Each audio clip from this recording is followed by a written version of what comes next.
Mereceu máis o Pontevedra na súa estrea da Liga en Pasarón. Malia non facer un bo partido, os de Xavi Gracia gozaron das mellores ocasións para gañar o encontro ante un Deportivo B que apenas inquedou a meta de Bonís. Xa no minuto 2, Charles non aproveitou o pase de Víctor para sorprender a Fabricio. O meta coruñés tivo que empregarse un pouco máis, 13 minutos despois, para despexar a falta lanzada por Fran Rico. Unha das xogadas máis bonitas do partido produciuse no minuto 19, cunha combinación entre Charles, Gato e Dani.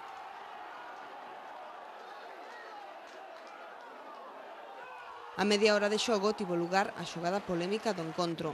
Os xogadores e o público local pediron penalti por man de Laure dentro da área.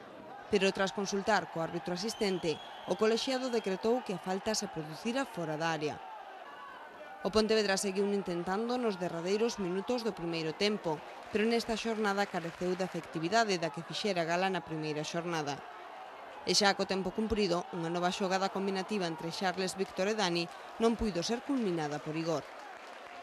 No segundo tempo continuou o dominio local e tamén as oportunidades. Por exemplo, este córner de Rico que Víctor remata ao pau. Ou esta outra do propio Fran Rico que acaba doutra volta na madeira. Novamente, co tempo cumprido a piques estivo de chegar o gol cun lanzamento de Víctor, pero nesta ocasión foi Adrián o que salvou o Deportivo B baixo paus. Neste período, o Deportivo B tan só chegou a crear perigo con este remate de José Arenas, que Bonís cargou de suspense ao non atallar de primeiras o balón. O remate do encontro, división de opinións entre os técnicos. Segunda jornada de Liga, equipo recién ascendido como nosotros, y puntuar en Pasarón, pues mira, para mí y para los chavales, pues una gran satisfacción.